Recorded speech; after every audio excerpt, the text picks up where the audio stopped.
Students एक coaching culture चल रहा है, so called coaching culture, tuition culture, कि अगर ट्यूशन नहीं कर रहे हो तो आप, इसका मतलब ये समझा जाता है कि कुछ भी नहीं कर रहे हो। इसका मतलब आप, आपके नंबर नहीं आएंगे, मार्क्स नहीं आएंगे। पहले तो थोड़ा हम कंसेप्ट करते हैं, फिर हम आर्टिकल, ये एडिटोरियल है, मुझे अच्छा लगा। और भी आर्टिकल्स थे, मुझे लगा क्यों ना आज थोड़ा सा इसके ऊपर टॉपिक पे चर्चा की जाए, क्या है क्या नहीं है। उम्मीद करता हूँ आपको ये टॉपिक समझ में आएगा। Let's start. तो हम बात कर रहे हैं कोचिंग इंडस्ट्री की, ठीक है। तो सबसे पहली बात तो ये कि हमारा एक, इंडिया के अंदर ऐसा ऐसा इंडस्ट्री पनप चुकी है ना, जो दिन ब दिन, डे बाय डे इतनी बड़ी होती जा रही है कि हम सोच भी नहीं पा रहे हैं। आपको अगर कुछ डाटा बताऊं तो समझ में आएगा। Around 30 to 40% students, it means, सुनना ध्यान से, इसका मतलब ये हुआ कि 30 to 40% स्टूडेंट्स है ना, वो ट्यूशन जा रहे हैं। इट मीन्स हर तीन में से एक स्टूडेंट ट्यूशन क्लासेस ले रहा है, या फिर किसी ना किसी तरीके से कोचिंग से जुड़ा हुआ है, किसी ना किसी तरीके से। तो हम बात कर रहे हैं कोचिंग इंडस्ट्री की, इंडिया के अंदर। एक डाटा तो ये हुआ। दूसरा, अच्छा, प्रॉब्लम उनको नहीं आती है ट्यूशन लेने, ट्यूशन क्लासेस हम अरेंज करने में, उनको प्रॉब्लम नहीं आती जो रिच है। प्रॉब्लम आती है मिडिल क्लास को या फिर पुअर को, क्योंकि इनके ऊपर एक बजट कंस्ट्रेंट आता है। मींस बजट के ऊपर एक बहुत बड़ी प्रॉब्लम आती है ट्यूशन क्लासेस से, क्योंकि ये ट्यूशन क्लासेस अपने आप में आपको दिखता है कि पैसे की एक दुकान है, चलती फिरती। Tuition classes, coaching industry, so on, जो भी है, प्राइवेट कोचिंग। हमें ये समझ में क्यों नहीं आ रहा है कि अगर हम स्कूल में अच्छी education, means quality education provide करवाएं, अगर हम स्कूल के अंदर क्वालिटी एजुकेशन प्रोवाइड करवाएंगे, हमें कोचिंग इंडस्ट्री की जरूरत भी नहीं पड़ेगी, इवन प्राइवेट ट्यूशन की जरूरत नहीं पड़ेगी। लेकिन हो क्या रहा है ना, हमारा एक परसेप्शन बन चुका है, और कुछ हद तक हकीकत भी है। हम दोनों तरीकों से, हम ये नहीं कह सकते कि नहीं, स्कूल के अंदर तो अच्छा ही पढ़ाया जाता होगा, हम ये भी नहीं कह सकते कि स्कूल के अंदर खराब ही पढ़ाया जाता है। तो एक सोसाइटी के अंदर ना हमारी एक परसेप्शन तो जरूर चलता है कि अगर आप स्कूल के साथ जुड़े हुए हो और आप ट्यूशन नहीं ले रहे हो, इसका इट मीन्स, नहीं नहीं, आपके बच्चे के नंबर तो, मार्क्स तो नहीं आएंगे। कुछ ऐसा रहता है, क्योंकि सोसाइटी है ना, वो टोटली बेस्ड हो चुकी है मार्क्स के ऊपर, कि हमको नंबर चाहिए।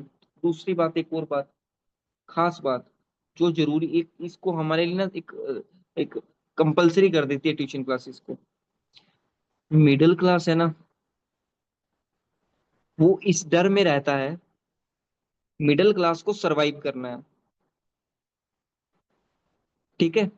अब उसके सर्वाइवल की स्ट्रेटेजी रहती है कि हम बच्चे को अलग से ट्यूशन दें, अलग से कोचिंग दें, ताकि इससे उसको नियर फ्यूचर के अंदर, नियर फ्यूचर के अंदर उसकी जॉब लगे, या फिर हम ये कह सकते हैं कि नियर फ्यूचर के अंदर हमें एक सिक्योरिटी प्रोवाइड हो, based on tuition, coaching industry, और सो ऑन। हम ये भी कहते हैं कि सक्सेस हो जाए। इवन हम ये भी कहते हैं ये सक्सेस जुड़ी हुई है कंपटीशन एग्जाम के साथ, कि बच्चा, आप कंपटीशन एग्जाम की तैयारी करो अभी से। आप ऐसा करो, 9th 10th से जुड़ जाओ, कंपटीशन एग्जाम की तैयारी करो। इससे क्या होता है ना, बच्चे के ऊपर एक्स्ट्रा बर्डन आता है। एक तो बर्डन आएगा, स्ट्रेस में रहता है बच्चा। अब स्ट्रेस इतना जब बड़ा होता है, तो वो फिर सुइसाइड का केस बनता है। हमारी कोचिंग फैक्ट्री, नाम तो जानते होंगे, कोटा, आप सर्च करिएगा कि कितने केसेस आते हैं सुसाइड से जुड़े हुए, हैरान कर देगा। और बहुत बड़ा इशू है, स्टूडेंट सुसाइड कर रहे हैं। अच्छा, कंसेप्शन ये भी रहता है कि हमने, अगर आपने पेपर पास नहीं किया, आपने एग्जाम पास नहीं किया, कोई कॉम्पिटिटिव एग्जाम है, तो आप फेल के नजरिए से देखे जाओगे। क्या चल रहा है ये? नहीं है ना सही बिल्कुल भी। आपको माना जाएगा कि नहीं, आप फेल्ड हो। और इससे अब बचने के लिए अब हमारे पास कुछ दूसरा ऑप्शन भी नहीं रहता है। हम स्टूडेंट ये सोचता है कि एग्जाम भी क्रैक नहीं हुआ, तैयारी भी की थी, पैसा भी लग गया, अब घर वालों को क्या कहेंगे, घर वालों का प्रेशर अलग, ऊपर से इतनी तैयारी की, फिर भी एग्जाम क्रैक नहीं हुआ, मेरे से तो कुछ हो ही नहीं पाएगा। इस चक्कर में हम फिर गलत कदम उठाते हैं इस तरीके के, जो कि बिल्कुल गलत है। एग्जाम क्रैक करना इज नॉट ए, मतलब कोई लाइफ ही नहीं है। Is just a part of life ना, नहीं हुआ तो नहीं हुआ, नो प्रॉब्लम, कुछ नहीं होता। तो मैं आपको ये बता रहा हूँ, आज कोचिंग इंडस्ट्री इतनी बड़ी हो गई है जिनका मेन बिजनेस ही यही है कि वो, हाँ, और इंडिया में के अंदर कोचिंग इंडस्ट्री है इतनी बड़ी है कि वो बिलियंस ऑफ बिलियंस डॉलर्स के अंदर काउंट होती है। अब आप कहोगे सर, जब स्कूल में अच्छा नहीं पढ़ाया जा रहा है तो हम क्यों स्कूल की तरफ मतलब कोचिंग की तरफ हम मुंह ना करें। हमको तो जरूरी है, आगे कंपटीशन एग्जाम की भी तैयारी करनी है, आगे फिर हमें सक्सेस के लिए भी जाना है। फैमिली का प्रेशर रहता है वो अलग। अच्छा, फैमिली के पैसे लग रहे हैं, उस वो हम नजर में आता है कि फैमिली हमारे लिए कितना पैसे की जोड़ जोड़ कर पैसा कमा के और हमारे ऊपर लगा रही है, फिर उसका प्रेशर अलग से आता है।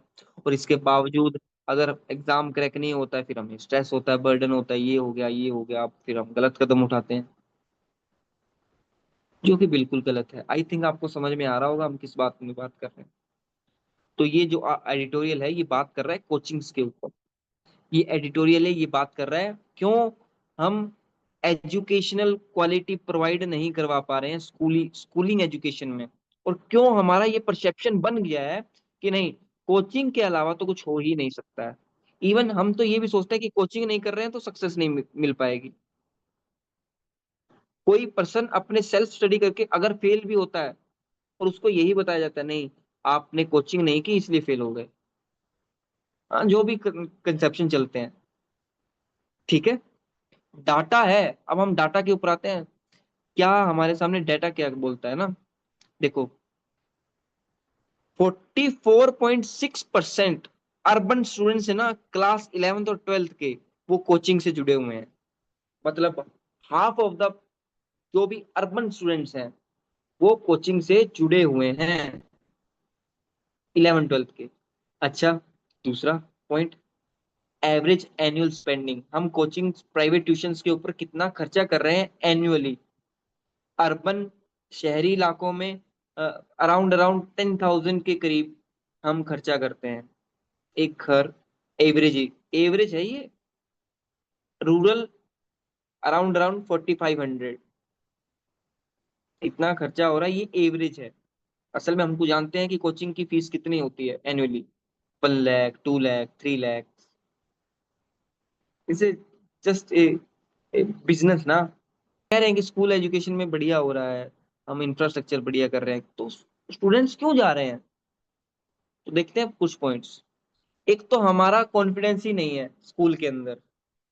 जो स्कूल के अंदर एजुकेशन दी जा रही है, हमारा बिल्कुल भी कॉन्फिडेंस नहीं है उसके अंदर। हम विश्वास ही नहीं करते हैं कि नहीं, स्कूल के अंदर तो क्या ही पढ़ाया जा रहा हो। वही दूसरी बात, मिडिल क्लास की सर्वाइवल स्ट्रेटेजी, जो मैंने आपके साथ डिस्कस किया कि किस तरीके से हमारे सामने ये कंसेप्शन रखा जाता है कि अगर आपको जीना है, अच्छी लाइफ जीनी है मिडिल क्लास में मेनली, तो आपको गवर्नमेंट एग्जाम क्रैक करना ही पड़ेगा।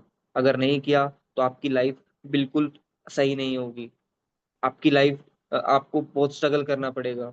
हम स्ट्रगल से बच रहे हैं, किस और जा रहे हैं हम? कैसी एजुकेशन ले रहे हैं? स्ट्रगल नहीं करना है, वाई? तो हम स्टूडेंट्स जा क्यों रहे हैं कोचिंग की ओर? थर्ड, कंपटीशन एग्जाम की प्रेशर।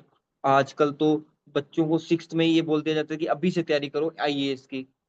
अरे ये चल क्या रहा है? आपने भी ऐसे एग्जाम्पल देखे होंगे अपनी सोसाइटी के आसपास। सिक्स क्लास का बच्चा अभी से ही तैयार कर रहा है आईएएस आईपीएस की, और उसको ये ड्रीम ही दे दिया गया कि नहीं तेरे को बनना है तो आईएएस आईपीएस ही बनना है। कंसेप्शन बना दिया गया है, परसेप्शन बना दिया गया है कि नहीं ये नहीं हुआ तो कुछ नहीं होगा। और इवन स्टूडेंट्स को भी ये लगने लगा है हमने कंपटीशन एग्जाम तैयार नहीं किया, क्रैक नहीं किया तो हम कुछ नहीं कर पाएंगे। ठीक है, थोड़ा सा आर्टिकल पे आते हैं, देखते हैं आर्टिकल क्या कह रहे हैं। Nearly half of the urban students 11th 12th में लगे हुए हैं। कोचिंग इंडस्ट्री क्या कर रही है? मॉक टेस्ट लेती है, मल्टीपल चॉइस ड्रिल्स करवाती है, जो भी उनका सोन करिकुलम रहता है। 44% of the urban students taking private tuitions, ये मैंने आपको डाटा बताया। 33% ऑफ द स्टूडेंट्स इन, मतलब लगे हुए हैं प्राइवेट ट्यूशंस के अंदर रूरल एरियाज के अंदर, मतलब तीन में से एक बंदा। 37% of the class all the students have enrolled for, मतलब मैंने यही डाटा तो बताया था, तीन में से एक, कम से कम 1.5 स्टूडेंट्स प्राइवेट ट्यूशंस ले रहे हैं। हर तीन में से एक मिलेगा आपको।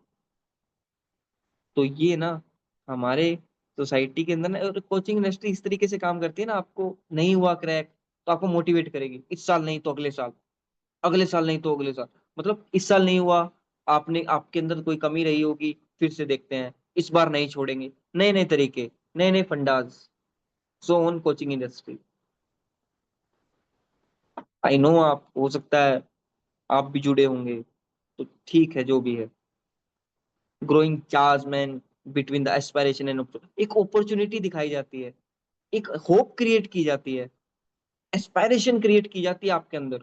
और जब वो होप, अपॉर्चुनिटी, वो एस्पायरेशन पूरी नहीं होती है, तब हमको दुख होता है, और वो दुख झेला नहीं जाता है, हमको लगता है कि पैसा भी लगा है, तो फिर हम गलत कदम उठाते हैं। आई होप आपको समझ में आ रहा होगा। यस और नो में मुझे बताइएगा कि क्या आपको ये टॉपिक समझ में आ रहा है। ठीक है। फिर हमने देखा कि एक ना एक डीप पब्लिक मिसट्रस्ट बना है कि स्कूल के अंदर तो क्वालिटी होती ही नहीं है। स्कूल के अंदर पढ़ रहे हो तो स्कूल इनफ नहीं है आपको आगे बढ़ाने के लिए, आपको अलग से पढ़ना पड़ेगा। हो सकता है इंफ्रास्ट्रक्चर गैप हो सकता है कि अच्छी ना भी हो, लेकिन हर स्कूल में तो नहीं। हमें थोड़ा तो भरोसा रखना पड़ेगा। इवन गवर्नमेंट को भी कुछ ना कुछ इस जो ये कंसेप्शन बन रहा है इसको थोड़ा सा रेगुलेट करना पड़ेगा, कंट्रोल में लेके आना पड़ेगा। स्कूलिंग एजुकेशन को प्रमोट करना पड़ेगा कि बच्चे को स्कूल में समझ आए, उसको एक्स्ट्रा क्लासेस की जरूरत ना पड़े। आजकल देख रहे हैं हम कमर्शियल ट्यूशन सेंटर्स चलते हैं, शेडो स्कूल्स चलते हैं, एक टाइप में स्कूल ही चल रहे हैं कोचिंग इंडस्ट्री की तरह, अपने आप में स्कूल है। ये जो ये सिस्टम है ना, जो कोचिंग कल्चर है, जो ये अपने आप में हमारी जो नेशनल एजुकेशन पॉलिसी आई थी 2020 के अंदर, 2020 के अंदर, इसके एकदम खिलाफ है।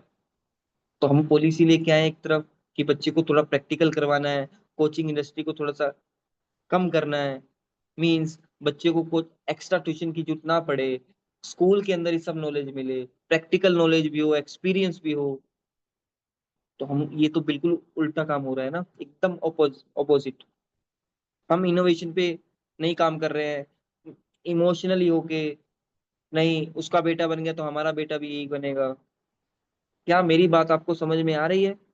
यस और नो? फिर हमने ये भी देखा कि एनुअल स्पेंडिंग कितनी हो रही है, हर स्टूडेंट एक एवरेज कितना खर्चा करता है एक परिवार। ठीक है, ये हमने देखा। और ना दिक्कत ये है कि हम हमारी जो फैमिलीज है ना, ये ट्यूशन के लिए बहुत खर्चा निकालती है अपनी स्पेंडिंग को कम करके।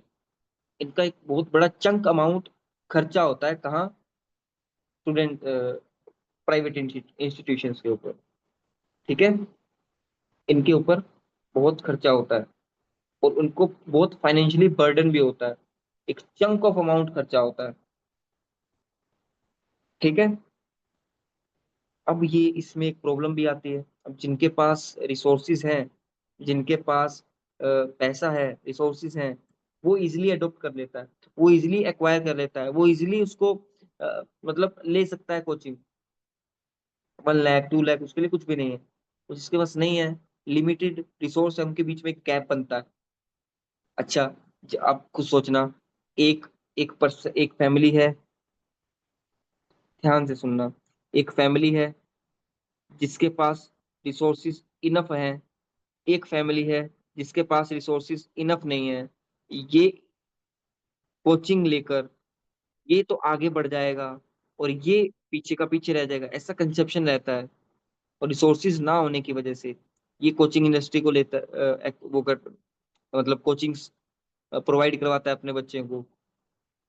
तो ये भी एक कंसेप्शन है, इनइक्वालिटी क्रिएट होती है।